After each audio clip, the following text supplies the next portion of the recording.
I want to introduce Dr. Sarah Lewis. I've never worked from so many notes in my life. It's kind of throwing me off. But my friend Brian Sepe told me about Dr. Lewis. He heard her podcast that she did with Brene Brown, 2 podcasts back to back. Brene said, "This first one is so good. I'm going to break with my tradition and do another one with you because you're so excellent." And so Brian sent me the podcast. I listened to the podcast. And I thought, my goodness, everything she's saying is exactly the kind of things we need to explore at TLC. Looking at concepts of what it takes to be a learner and dealing with frustration, near wins, what does mastery really mean, and how does that manifest itself in the work we do? And then I did a little bit more research, and this is where I want to look at my notes. And I discovered that Dr. Lewis was an associate professor of humanities and an associate professor of African and American studies at Harvard. She's the founder of the Vision and Justice Project. Her book, The Rise, which I've got right here, has been translated into 7 languages. Her edited book, Carrie Mae Weems, won the Photography Network Book Prize. She won the Freedom Scholar Award. She's a Carnegie Fellow. And right now she's finishing 3 new books, all related to topics related to race, justice, and aesthetics, which is really an interesting thing that she brings to this, is this combination of aesthetics and social justice. And then I read Rise. Let me show you the book. This is the book. And as I just said to Dr. Lewis, it's just a beautifully written book. And if she was writing about baking bread or how to play chess, I would like it just as much. Well, maybe not just as much, but I would still read it because it's just so beautifully, masterfully crafted. But it turns out it's a book that teaches me about creativity, learning, perseverance, mastery. And so that combination of topics in a beautifully written book, that's a gift. So somewhere here is Dr. Lewis. I'm looking for where you are. And there she comes. So let's give her a huge round of applause. Is mic on? Okay, great. Thank you so much. Thank you so much. Yeah. I'm so grateful for you. Oh, such a blessing. Good afternoon. Maybe one more time? Good afternoon. It's really an honor and a pleasure to be here. I want to thank you, Jim Knight, and Aaron Crown Apple, and everyone here who has been involved with the creation of this extraordinary conference, for the honor of the invitation and the blessing that it puts on my life. Thank you so much. It's a pleasure to be here in Orlando, in particular, a place that, for me, brings back a powerful childhood memory regarding the force of the imagination. Before I begin, I just want to ask one thing. Can we set the countdown clock so I don't keep them here until dinner? Because I might. There's so much to discuss. I'm sure it'll get right. My parents took me to Disney World, and I felt the power of the imagination to create your own reality. I gave a talk to colleagues at the Gartner conference yesterday, all focused on tech and the digital age, and I felt the power of that memory as I stayed once again in Disney World. But as I've matured and become an adult, I find that in my own life, it's the coaches I've been honored to work with and the teachers I've been honored to have who sustained my imagination. So I hope that today we can speak about the work that you do in that context of allowing dreams to remain possible, to sustain them over time. I'm also inwardly smiling because this is a period in my life in which my own coach has taken a vacation. I think when your coach goes on vacation, you realize just how much you really need them. So I'm equally, especially mindful of the role that coaches play in all of our lives. One of the things that I think a good teacher does is that we are able to see something before it happens. There's a kind of discernment that goes on when you engage with a young person and you can see where they might go, where you engage with a seasoned teacher and you see where they still have to go. I'm here to speak to you about these topics because I've spent my life, really, for the last 15 years studying and researching the life stories of those who have done something similar: entrepreneurs, artists, athletes, inventors of all kinds. These individuals were of interest to me because I saw that they were able to take improbable foundations, so-called failure, you might say, and transform that into iconic achievement, innovations of all kinds. So I want to speak to you about that today. But before I continue, I would just mention a few of the stories that prompted me to write about this idea in my book, The Rise. I first learned that a musician whose music I love, Duke Ellington, said about his landmark music, "I merely took the energy it takes to pout, and I wrote some blues." I came to understand that the invention of the incandescent light bulb that's letting us all see each other here in this way today had its inventor, Thomas Edison, say to his assistant, incredulous at the inventor's repeated attempts to invent this bulb, "I have not failed. I've just found 10,000 ways that won't work." I kept hearing these stories. I loved dance and learned that there was one dancer who had this said about him during a screen test. It turned out this dancer is Fred Astaire. They said about him, can't sing, can't act, balding, can dance a little. And he went on to become who he did. We know these stories, but there are many more. As I mentioned, I love dance, and Paul Taylor's dance company is one of my favorites. Each year at Lincoln Center, there's a performance, but when this dancer first unveiled his work in the 1950s, the newsprint for the review was left completely blank. The reviewer wrote, "Well, if Paul Taylor won't dance, I won't write," and left it this way. And each year I laugh as I think of this. I kept learning about these stories, from Michael Jordan not making the varsity team in high school for basketball. You can just recount many. But this one stopped me in my tracks. In New York one day at Sotheby's, I learned that the papers of Martin Luther King Jr. were being auctioned off. And I stopped in on my way to a meeting. I stood in front of this transcript of his time in seminary and noticed what those in the front of the ballroom might be able to see, that he received in a transcript of A's and B's 2 C's in guess what class? Public speaking, for those in the back. Not once, but twice. He actually first got a C plus and then he got a C, he got worse. Right?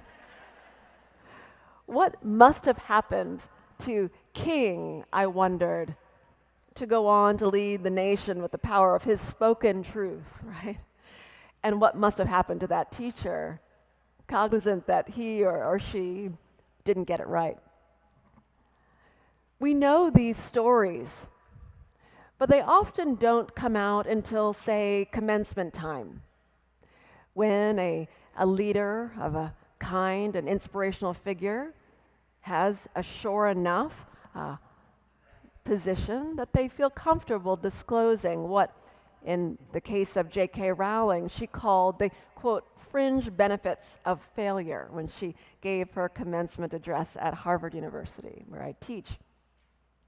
At the time, she was the richest woman in England, having sold Harry Potter, a book that no publishing house at the time, when she attempted to sell it, thought would actually be a success.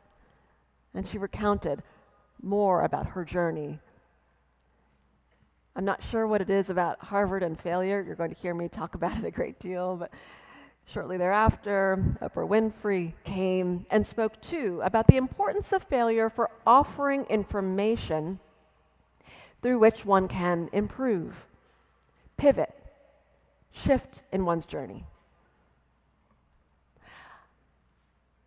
I decided to write about these ideas because I understood from them that allows us to rethink the true nature of triumph, the true definition of success, the true path of achievement. It put to me several questions. What truly creates opportunity? What unleashes possibility? And is it success alone? At the time when I decided to write this book, and I should tell you I don't always go into some of the backstory, but for a crowd like this, given your vocation and your mission, I will. I was myself a student. I was a graduate student, wanting to find guideposts for my own future. I didn't know what would come of this book. I just wanted to write it for myself. But I noticed that the topic of failure was everywhere. The cover of the Harvard Business Review stated this: failure was important to understand, learn from, and recover from. Leaders such as Sara Blakely began to disclose more about their journey. Sara Blakely being the founder of Spanx. I think in this room we all know what Spanx is, so I'm not going to. We're grateful to her for it. She discussed, out of the many examples I could offer, one that I find really instructive about the importance of failure for her journey. She described the importance of the dinner table in her home and credited it with her own triumph and rise in the world of business. Her father, she said, in the evening would ask her and her brother a simple question: what did you fail at today? And when they didn't have an answer, he was disappointed, which confused her. What she came to understand, she describes as she's told me, is that failure in his mind is what he wanted them to see as not an outcome, but the refusal to try. And it gave her a tenacity and a focus, all that became all the new after those dinner table conversations. My colleague at Harvard Business School, Amy Edmondson, has distinguished between the failures that we would all like to avoid, blameworthy failures, and the requisite ones for innovation in our own lives as praiseworthy failures. Is it this simple? As I wrote The Rise, I came to understand that I was in effect grappling with a series of paradoxes. After interviewing these extraordinary figures over the course of years, in my mind, these paradoxes can be distilled this way. The first is that in order to transform from an improbable foundation, so-called failure, into an iconic achievement, it's necessary to see your life as a journey of mastery and not merely success. The second is that these individuals all understood that the public unveiling of your work is important, but never more important than the private domain in which you create yourself and your life. And the final paradox, and this is perhaps the most difficult, is to remain gritty, but to know when to surrender, know when to quit. I want to talk to you about these paradoxes in the context of our professional lives and our personal lives, and in the end would like to discuss some of the societal failures that we can consider in the context of these ideas. So let me take the paradoxes in turn. Mastery. What do I mean by this? It's not a word we use very often. I at least did not. If success is one moment in time, receiving perhaps a label that the external world places on you, mastery is a commitment to a constant, enduring goal, the ever onward almost that propels us forward. I first started to think about this distinction when I read this article about a set of Olympic caliber athletes at Columbia University one May day. These athletes are all part of an archery team, and the article was about target panic.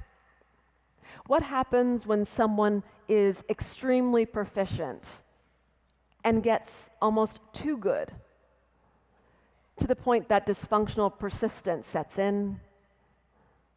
I wanted to see target panic for myself. I wanted to understand what the article describes as being able to hit that bullseye repetitively, but then to find that one had lost command of their own ability to do it again and again. So I went with my father. I asked him to come with me to the northern tip of Manhattan where they practice on Bakersfield, and found that this van letting out the archers in fact showed that these athletes were all women. At Columbia, of course, with every university, men and women and can try out for any team, but apparently women are the best at archery. So it's an all-female team. And they lined up as they prepared to shoot. And I found myself just surprisingly just transfixed by the power of what was taking place in front of me. It was seemingly a banal activity.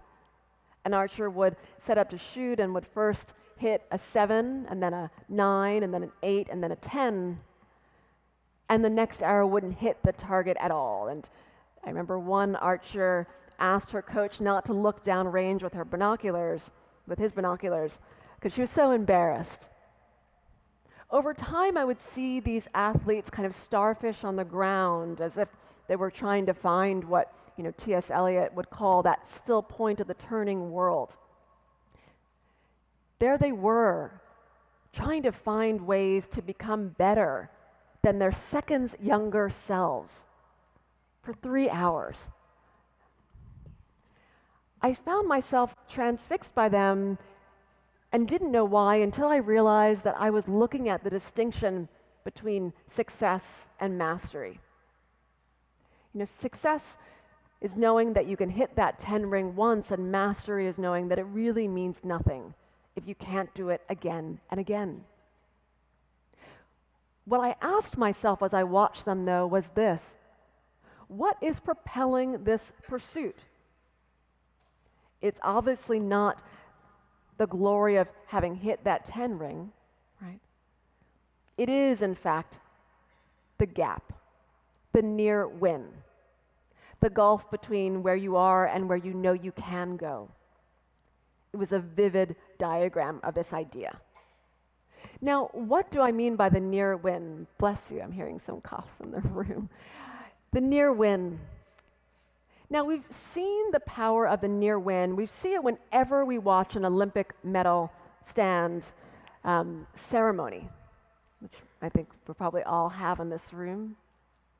You've probably noticed something a little unusual happening on the medal stand. If you look at the bronze medalist, have you ever noticed that they're often seemingly very happy with themselves compared to the silver medalist, who's often looking very dejected, right? What's happening here? It should be inverted, but it's never typically is. Why? Nobel Prize-winning scientist Daniel Kahneman and Amos Tversky studied this precisely. What they found is that we are all wired for what's called counterfactual thinking. The idea there being that the mind tends to dwell on what just might have been. So, imagine if very excited to come here, had missed my plane from Boston by 5 minutes and couldn't come to be with you today, I probably would never miss another plane again, right? Because it's easy to recount what I could have done differently to make it to the airport on time. But if I had missed a plane by, say, an hour, I probably would go on to miss tons more flights. Imagine what, say, a great day for you is going to be like in Orlando tomorrow, and I'm sure you could tell me that with granular precision. But what's a great day going to be like a year from now? Well, that's probably much more vague. The mind dwells on what just might have been, and it gives us a kind of propulsion that comes with a cost that propels the journey. It is the onward, ever onward almost that we are often looking at whenever we encounter an iconic work, an extraordinary innovation in our own lives. Let's take a few examples from the world of the arts, the world that I love to live in. How many times have you gone to, say, a museum and seen a work and not known that its creator saw it as only a near win? More times than you can possibly know. If you've ever seen a work by Paul Cézanne, the painter, you're likely seeing a near win. He only signed 10% of his paintings, because as he described it, the rest didn't realize his goal to approximate nature in paint. He left those unsigned, 90% of them. William Faulkner, I'm sure many of you have read works by William Faulkner. The Sound and the Fury, a classic, another near win. He did not like the ending of his first publication, the first edition, and one of the novel's later editions, he published an appendix to offer the reader a better approximation of how he wanted to resolve his work. If you've ever read a work by Franz Kafka, you're reading absolutely a near win. Why? Because Franz Kafka saw his works, all of them, as such failures, he wanted them burned upon his death. He told his friend, Max Brod, that he had this request. It was in his last will and testament. Some friend, Max Brod, published all the works we have by poor Kafka, living out his nightmare as we read his texts.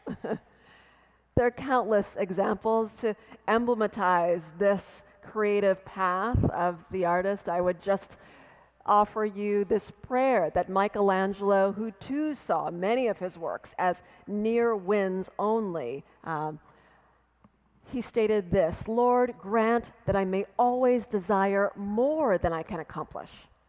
Right? There's propulsion that comes with this near win. It's why in many creation myths and in Navajo culture, there is an idea of a deliberate flaw being placed in an object, even in a textile and a weaving, to leave the maker with something to strive for anew.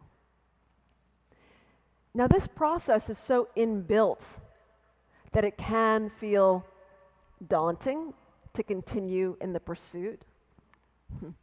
It's often described by psychologists as the Dunning-Kruger effect.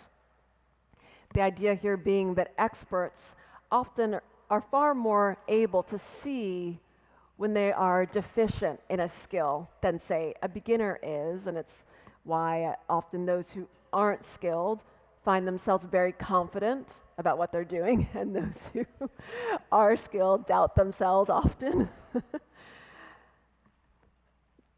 On this point, I think often of this story I read about the life of Albert Einstein, the difficulty of the life of mastery.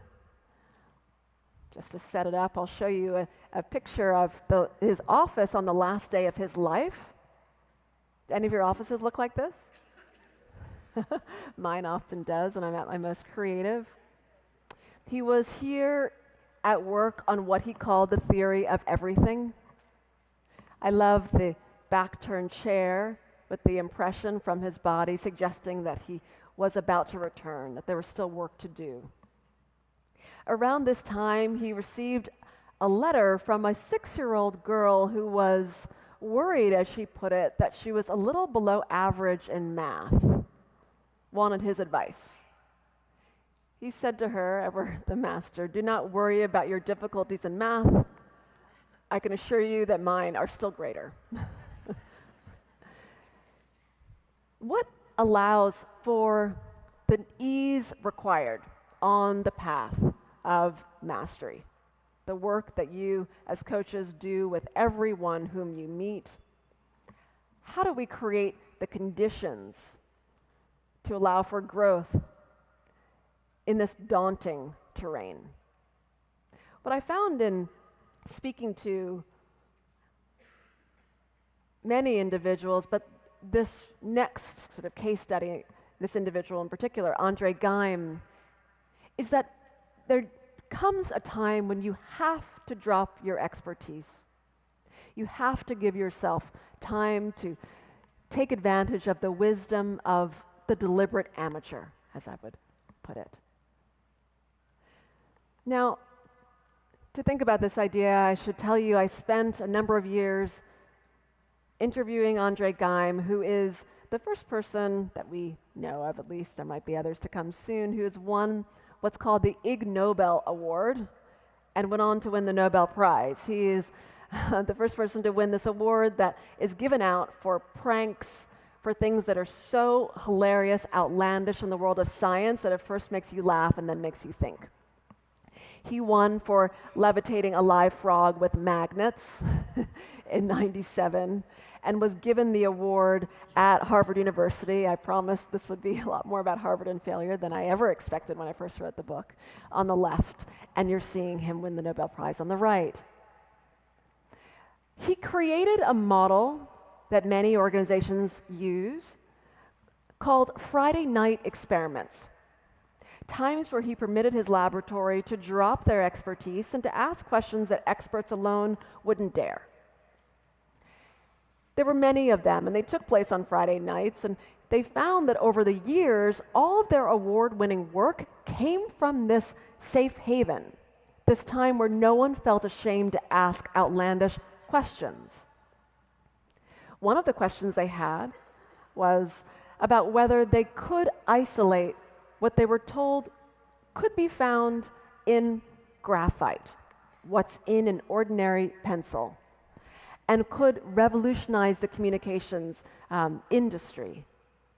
They had been told, they had read in studies, that graphene, just a one-atom layer of graphite, could potentially be isolated with the right materials. Graphene is the thinnest material known on the planet. It is thinner than silk. It is more conductive than steel, more inert than gold. If you created a car out of this wonder material, it would be light enough to hold, but it could also drive through walls. It's a sci-fi material, and they wanted to identify it, and they did, using simply Scotch tape and a pencil. In this Friday night experiment, they found that if they successively ripped off the layers of graphite in a pencil, they had actually found the thinnest recorded attempt to locate this material.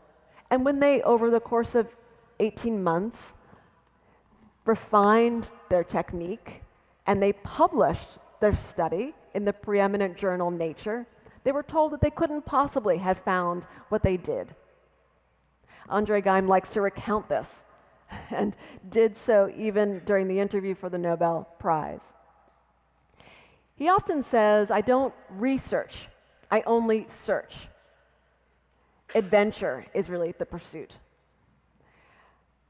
What he's really describing is the importance of curiosity that the child has and the importance of play. Play, of course, is a word that I think we often denigrate, but in the arts, we're reminded of its importance. When a musician says that someone can play, it means that they're nimble, they have dexterity, they have command over their craft, right? But in other contexts, we forget the fundamental importance of that suppleness of mind. When asked about the importance of play in that Nobel Prize interview, he deflected and instead wanted to think about this term, amateur. The root of that word from the French and the Latin, of course, means to love, to care about your craft. Finding the conditions that allow this to remain possible are crucial for his work as a scientist, and it's crucial for all of us. How do we permit ourselves to sustain the kind of wonder that's required? We see models of Friday night experiments in many organizations. Just briefly, I can recount a few. Think of Google and the backlash that the organization received when they wanted to pull back on what they called 20% time when they allowed their employees to work on projects that weren't mission critical, but could result in innovations that would help the organization. What came from 20% time? One of the things that came was Gmail, which we probably all in this room use.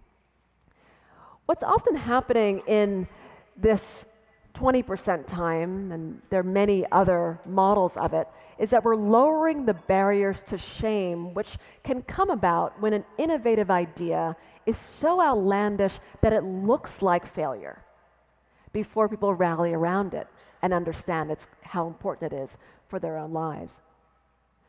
How do we make risk-taking more safe is one of the fundamental questions that Geim was asking about, right?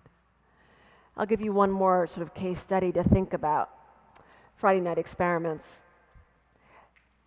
The Mayo Clinic. I've been so grateful for their work over the years. They created a model of Friday night experiments for their scientists by inaugurating an award for ideas that didn't quite make it and called them Queasy Eagle ideas, things that didn't quite have a full flight. And they found that in the beginning of this 18-month period, they had 36 new ideas for patents. And at the end of this trial for this new award, they had 245 new ideas for patents, which represented an exponential level of growth relative to the amount they normally had. When people feel more comfortable to be wrong, you can more easily, more quickly arrive at the right solution, of course. But how do you create these private domains if you don't have, say, a laboratory or can't ask someone you're working with to create one for themselves? Well, we do this by wrestling with the second paradox, the importance of private domains. Now, to think about this space of a private domain we can create, I interviewed a friend who I went to college with. His name is Franklin Leonard. And he was working at the time, and still does, in Los Angeles in the film industry. He was working for Leonardo DiCaprio's production company, and later Will Smith's, and he was frustrated. He was trying to, his ambition was, to support unusual properties, screenplays that represented innovation and excellence in writing. Instead, he found himself greenlighting sequels, not what he intended to go to Hollywood to do.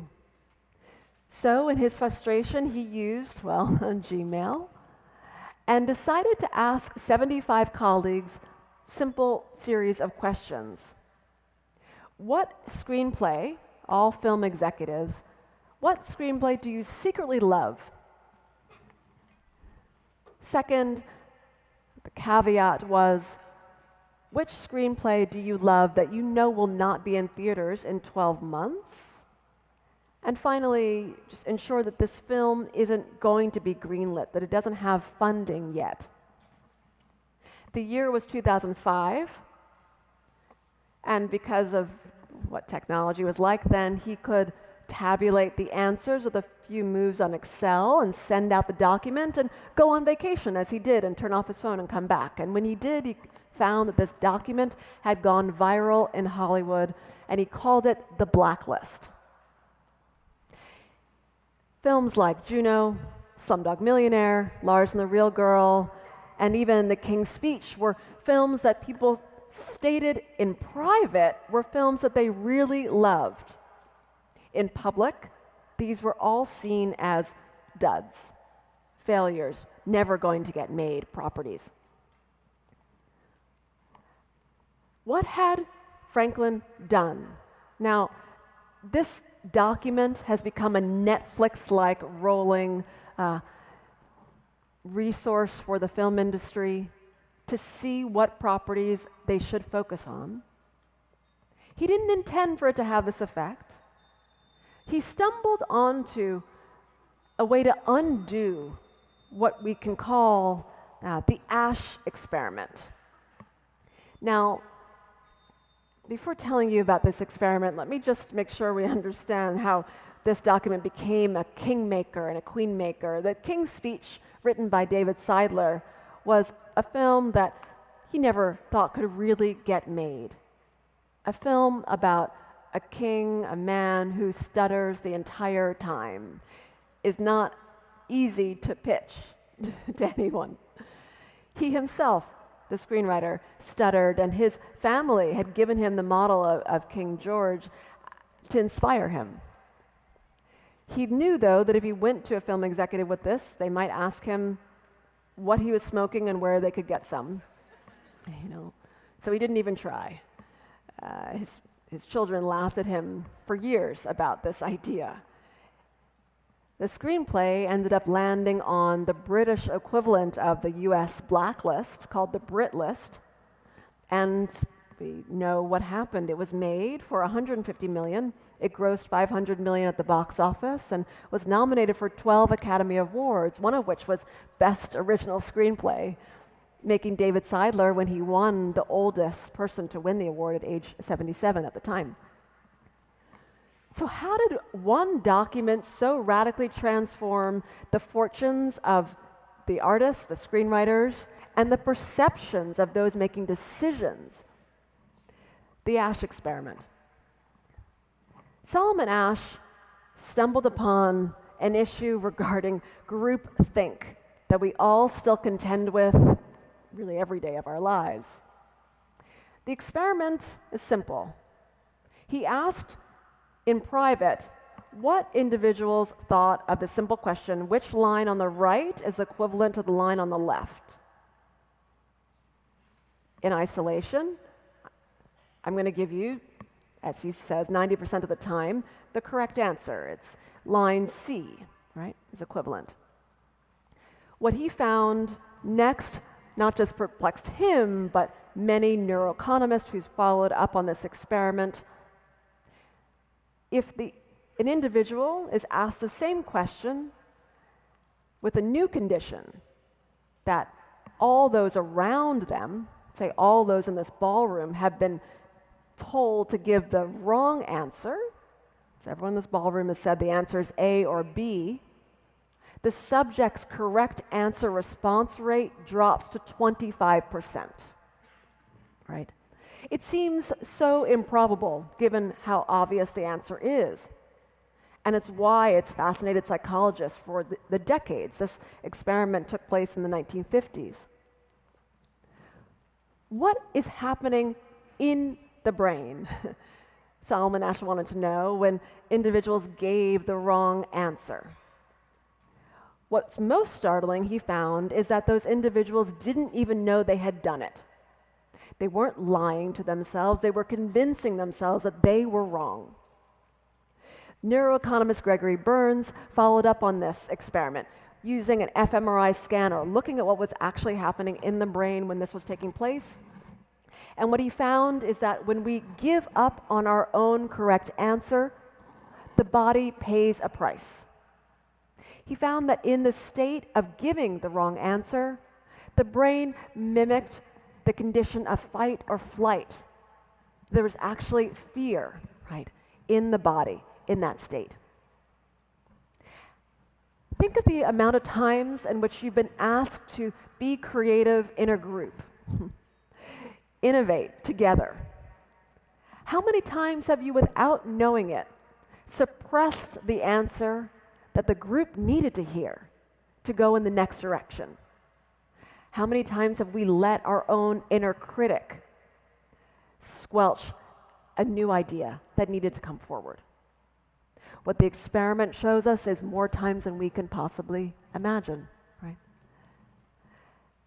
There are ways that you in this room have in your toolkit, in your arsenal, to embody, to encourage, and to model the private domain, not necessarily in space, but within oneself, that's required to bypass the Asch experiment that takes place in all of our lives. I know from experience, having unveiled The Rise, this book, to my editor prematurely and endured a kind of critique I didn't need to hear at the time, that the embryonic state of creativity is vital for innovation, right? Now, the final paradox I saw was critical when individuals transformed from these improbable foundations to iconic achievement is that of being gritty. And for this, I want to take us to a different case study. As a historian, I found myself fascinated by this little-known work called the Grand Gallery of the Louvre by Samuel Morse. And why is Morse of interest here? Well, Morse is the inventor of the telegraph, the beginning of the communications revolution.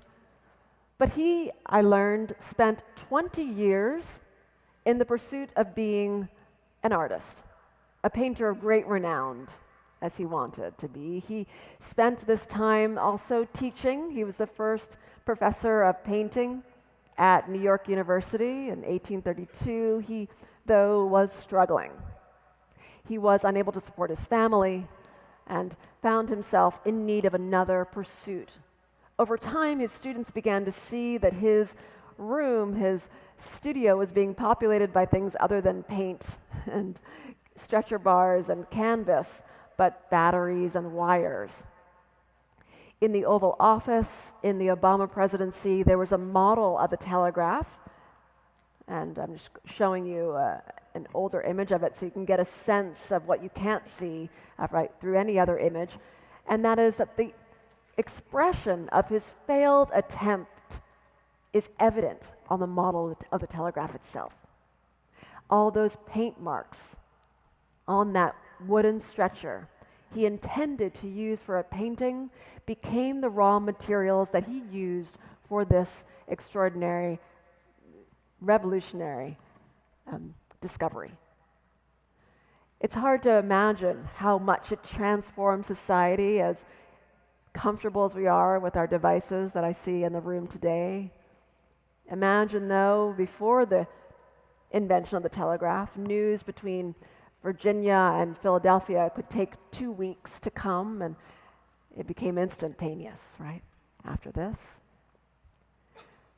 After he discovered the telegraph, which was another 20-year pursuit, people were curious about this man, Samuel Morse, especially because his life didn't seem to set him up for so-called success, an achievement of that kind. There were debates about his character, what allowed for him to innovate in this way.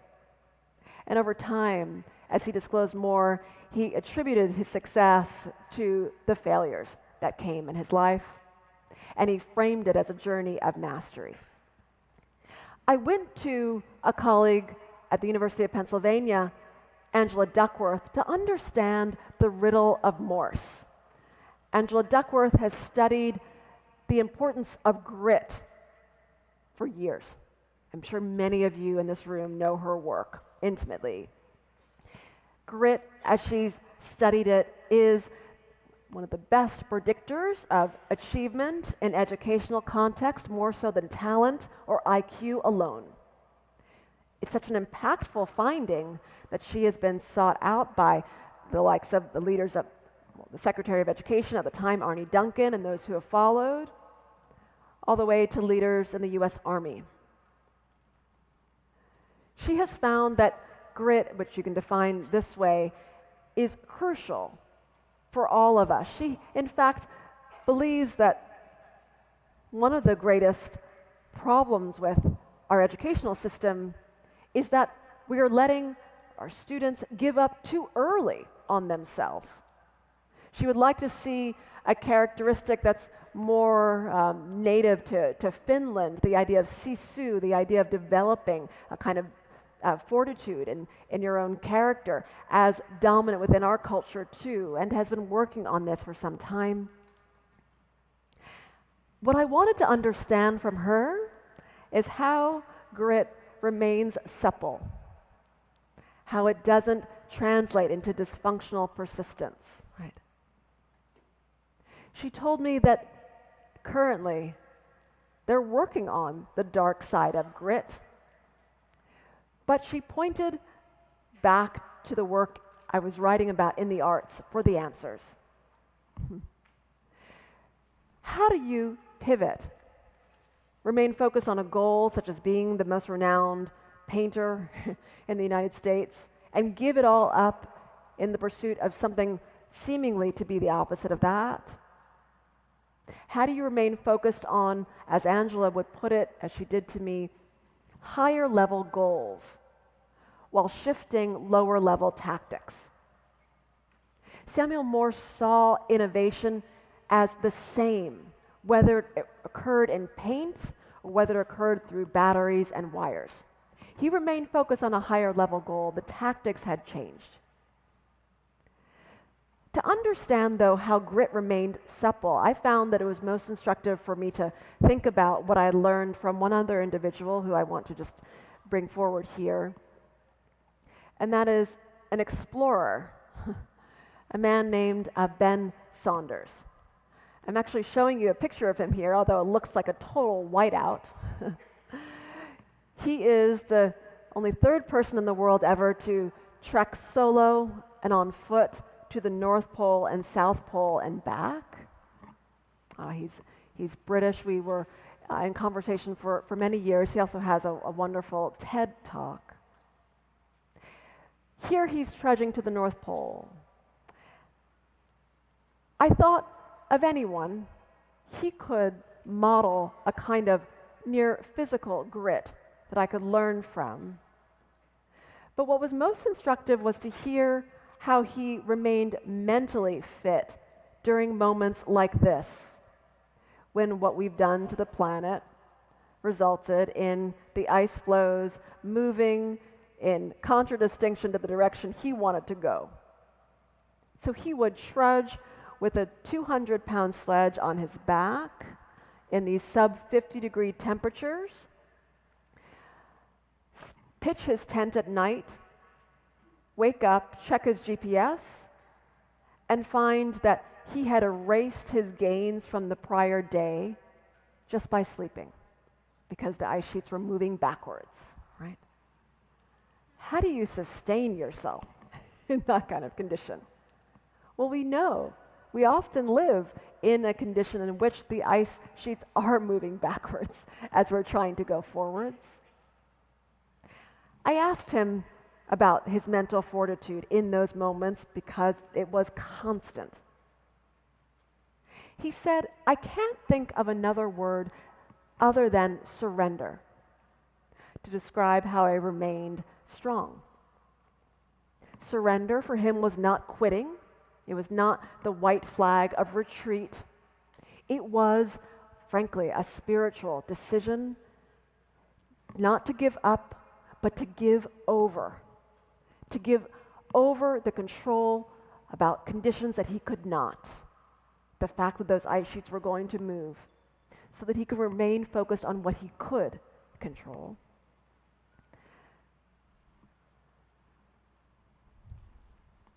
These traits, all of these individuals who have lived a life of mastery, are important for us to understand in our individual lives.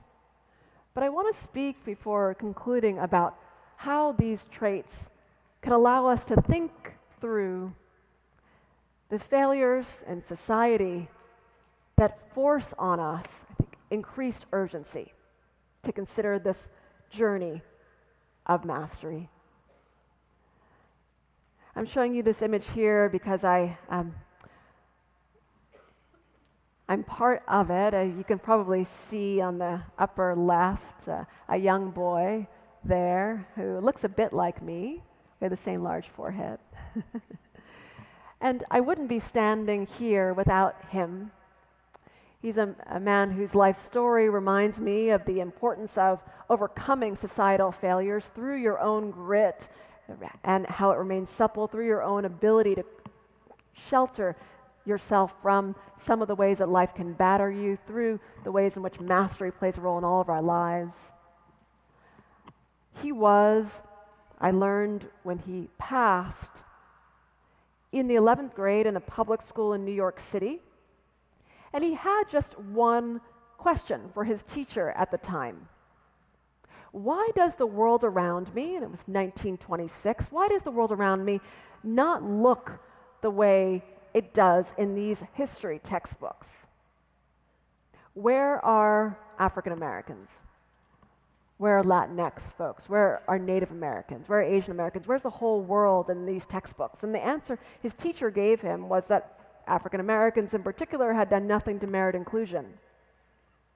And he didn't accept that as an answer. So he kept asking the question. And he was expelled for his so-called impertinence. He never went back to school. He never received a GED. He became an artist. He found ways to create, through his works, the very scenes, the very paintings, the very images he knew he should have been able to find in those textbooks that just presented excellence one way. He became a musician, too, playing backup with Count Basie and Duke Ellington, who I referenced earlier, and it's not lost on me that this man, Shadrach Emanuel Lee, whose initials I bear, Sarah Elizabeth Lewis, is asking the very questions that I'm standing here speaking to you about today, 2 generations later, right? We have been able to overcome so much despite the failures in society. But I also learned from him about this story right when he passed, that he was able to summon strength over the course of his life by inhabiting these very characteristics. I live with, as many of you in this room do, the gift of being underestimated. Walking through life knowing that people don't often encounter me and imagine that I do what I do, right? I wrote this book largely to guide myself, to be able to consider the improbable in my own life as inevitably leading to a triumph. As a society, we are coping with the failure to see each other accurately, right? We are in this crisis of regard. And I think that's one of our fundamental failures as a society, and what we can all work to overcome with inclusive pedagogy and teaching. I want to show you just a short clip that will just speak to how urgent I think this work is today. And they're going to show it from the back of house. It's just 60 seconds.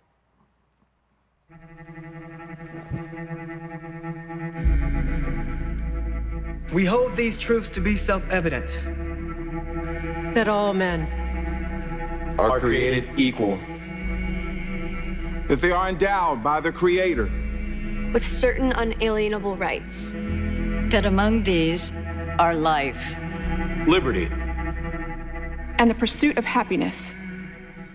We, therefore, the representatives of the United States of America, for the support of this declaration, mutually pledge to each other our lives, Our fortunes. and our sacred honor.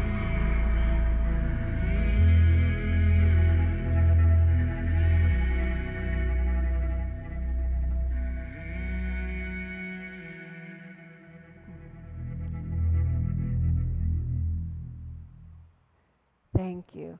So this is not meant to be an ad for Ancestry.com, although they do deserve the credit for creating, I think, this moving clip that I often show my students before I take them to DC or begin classes. What is the journey between these two moments? The clip is based on a John Trelbohm painting of the signing of the Declaration of Independence. It's an 1818 painting that sits in the US Capitol. It shows not all of the signers, but it shows the date, it shows the event that took place on, we know, June 28th, not July 4th, as we think when we celebrate it. It also shows the transit between these two moments, the current day and the past. On the left, we defined as a society those who count, who belong one way. Through the 1790 Naturalization Act, we defined citizenship as being white and being male and being able to hold property.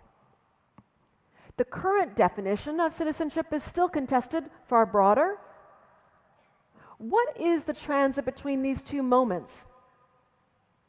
Is it simply a series of wars being fought and laws and norms changing? History tells us no. It took place through shifts in perspective, through blind spots being worked out, through understanding how to see each other rightly, justly, anew. The traits that I've gone through speak to the importance of mastery and overcoming failure in your personal life, but think of it in the context of societal failure too. I learned about a young boy who was in Austin, Texas. Anyone here from Texas? Yeah? Yeah. That's the Texas yell. I kind of imagine when I ask this. I love it. In Austin, Texas in 1931, Charles Black Jr. was his name, and he was going to the Driscoll Hotel, which you might know if you're from Austin. And he found himself just transfixed by the power of this trumpet player. It turned out it was Louis Armstrong, king of the trumpet. Now, he was just going to this college dance to meet some girls, but he had his perspective of the world changed in that moment. That power coming out of that trumpet, the lyricism, the mastery, he describes as creating a private domain within him, enough that he could see the world around him as unjust for the first time, a period of deep segregation. He understood that there was a new path unfurling before him if only he was brave enough to walk it, and he became one of the lawyers for the Brown v. Board of Education case that outlawed segregation in the United States. He would hold every year a Louis Armstrong listening night at Columbia and Yale University, where he would go on to teach, to honor the power of this life-changing shift and the role of the arts for creating that private domain in him. I'm going to flash by a few other images here, but one I'll rest on is this image, Earthrise, which you might have seen in a science class or a history textbook, but it shows us the moment in which we had a collective private domain created for us. It showed the planet for the first time from the near surface of the moon as in an environment that needed to be protected and galvanize the environmental movement. We could consider this in the context of racial justice anew, with more time thinking about the work of Frederick Douglass, who understood the importance of private domains, even during the Civil War. We all have a blind spot around our privileges shaped exactly like us. And the work that you do as coaches, the work that I do as an educator, the work really of understanding this, the gift of failure is to be able to see ourselves anew, even see our society anew. I'm going to just flash by a number of images I wanted to discuss, but I don't want to keep you here past our allotted time. But I'll rest on this as an emblem for all of them to say, what truly allows our dreams to be sustained, to remain possible? I think of this as I look at this Pete Souza, former White House photographer, Pete Souza's image of a young boy in the Oval Office with his parents and brother with President Barack Obama. He's been permitted to ask the president one question, just 5 years old. You can imagine he had many. What was his one question? Is my hair texture really the same as yours? And President Obama gallantly leans down to let him touch the evidence. What evidence did you need to know that your dreams were possible? What messages and narratives has this young boy, despite the best efforts of his parents, been given to suggest that his might not be, that there's precarity in his dreams, that in fact his life might not come up to his own approximation of what's possible? It's a stunning image, I think, for us to contemplate as we consider what sustains possibility, what allows for dreams to be possible. Now, all of this work regarding mastery and private domains, all of this work here, thinking through the function of grit and failure, can't be done in isolation. It has to be done in partnership, in fellowship. I mentioned to you at the start that I have my coach here on vacation, and I'm sitting here thinking so much about the power of her work. I ask that as you're in fellowship with each other, with your colleagues, you consider how you model these tactics for the lives of those who you impact and for your own. It's been such an honor and a pleasure to speak to you. Thank you so much.